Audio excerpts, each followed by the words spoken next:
Pertanian didefinisikan sebagai suatu aktiviti yang melibatkan penternakan, bercocok tanam, perikanan dan perhutanan. Ia merupakan kegiatan yang dijalankan dengan tujuan untuk menghasilkan sumber tenaga, bahan mentah industri, sumber makanan dan sebagainya.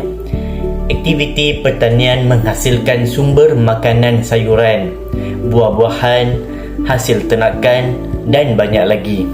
Pertanian adalah merupakan tunggak asas kepada kehidupan manusia, baik dari segi sumber makanan, kewangan dan ekonomi. Pertanian ialah pengeluaran makanan dan barangan melalui perladangan, peternakan dan perhutanan.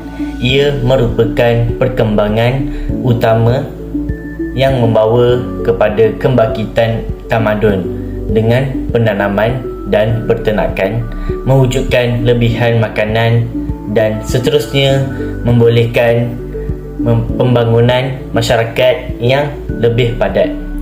Kajian pertanian dikenali sebagai sains pertanian. Syariah dalam pertanian. Matlamat syariah perlu diterapkan dan diutamakan sebagai model strategik pertanian dalam usaha pembangunan ke arah memantapkan kemajuan dan keharmonian negara. Elemen maqasid al-syariah itu perlu lebih dititik beratkan dalam dasar pertanian sedia ada agar pelaksanaannya lebih bersepadu dan holistik. Dasar pembangunan negara yang antaranya mengutamakan ekonomi, pendidikan, pertanian, kekeluargaan dan lain-lain elemen kebanyakannya diasingkan dan tidak diseragamkan menjadi dasar yang komprehensif. Latar belakang penemuan sains teknologi pertanian yang patuh syariah ialah teknologi IoT. Dengan memanfaatkan teknologi IoT ini, petani boleh mengendalikan dan mengawalkan peralatan pengairan dari jauh. Ia juga boleh memantau kelembapan tanah, pertumbuhan tanaman dan tahap ternakan tanpa memerlukan kehadiran mereka.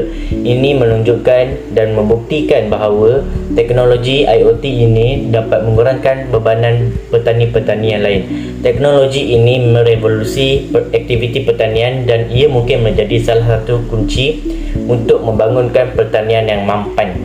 Pertanian pintar dijangka menangani beberapa isu yang dihadapi industri pertanian moden hari ini, termasuk kemusnahan biodiversiti dan pencemaran alam sekitar. Dari sudut pandang pengkaji, kini kita perlu mencari lebih banyak amalan pertanian ekologi dengan bantuan teknologi pertanian pintar yang menggalakkan kemampanan.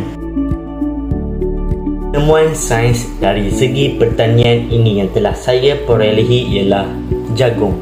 Dari kajian sains perubatan, jagung terdapat pelbagai manfaat kepada tubuh badan manusia.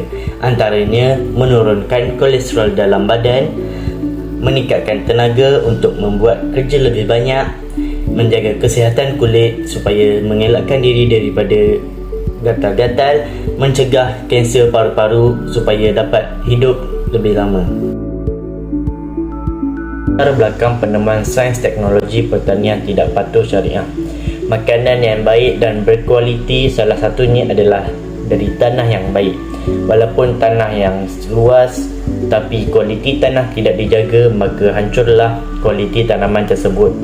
Antara contohnya di negara China, ketidaksuburan tanah adalah disebabkan kegunaan baja kimia yang tinggi dosnya sehingga membunuh bahan galian dalam tanah. Ini adalah dua nas Al-Quran yang berkait dengan kajian saya.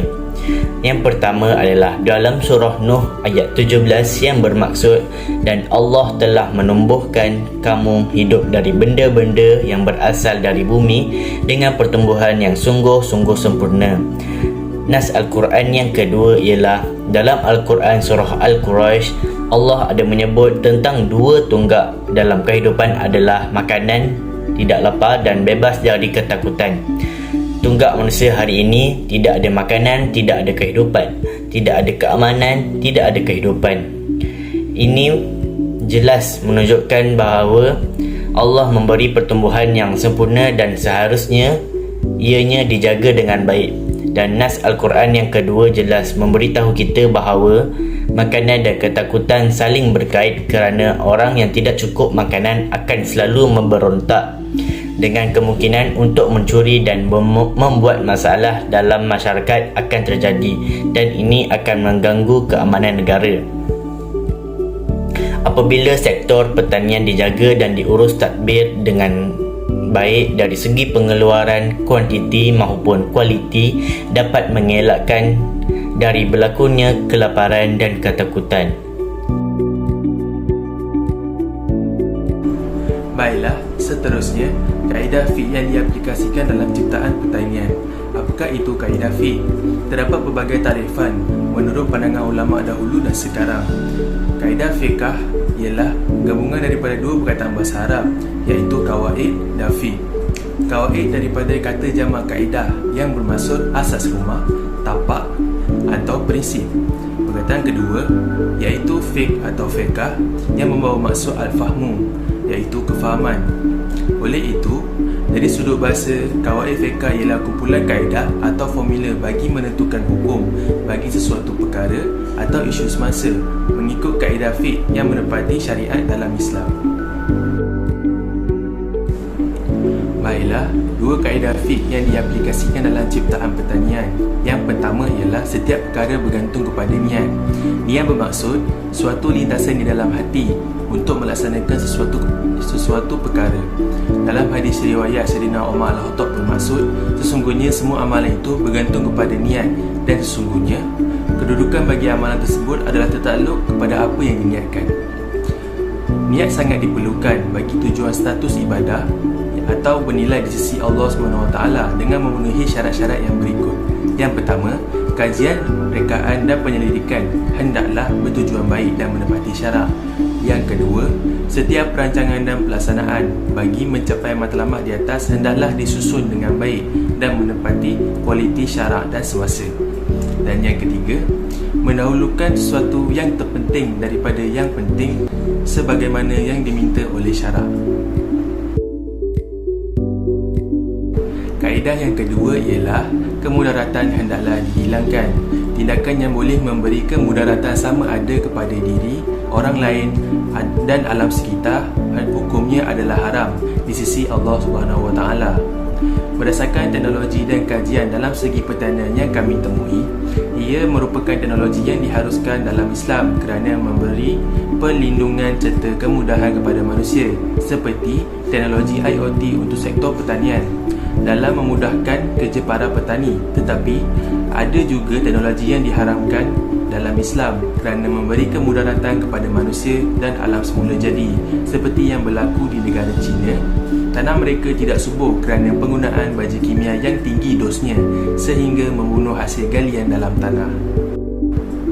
Daripada dua kaedah ini, kita dapat mengetahui bahawa pentingnya mengaplikasikan kaedah fiqh dalam sains teknologi pertanian kerana sebelum mencipta teknologi, saintis perlulah mengetahui terlebih dahulu sekiranya teknologi itu mengikut kaedah fiqh yang ditetapkan dalam Islam supaya dapat memberi kebaikan kepada manusia dan alam semula jadi serta diterima sebagai satu ibadat dan diredai Allah SWT atau sebaliknya. Peranan syariah yang berhubung dengan kajian dari segi pertanian. Memelihara nyawa. Nyawa merupakan ciptaan unik kepada kejadian manusia yang menjadi keutamaan untuk dipelihara dalam melaksanakan tanggungjawab sebagai khalifah. Nyawa tidak diambil kecuali atas sebab yang dibenarkan oleh syarak. Pensyariatan hukum dalam Islam mengambil kira keselamatan nyawa manusia dengan mengkanunkan hukum-hukum pencegahan. Seterusnya, Islam menggalakkan manusia mengambil sesuatu yang boleh memberi kesihatan dan kekuatan kepada nyawa manusia. Sebagai contoh, dengan mengambil makanan yang halal dan berkhasiat, dan begitu juga dengan makanan yang bersifat abstrak seperti zikrullah yang akan menyihatkan jiwa manusia.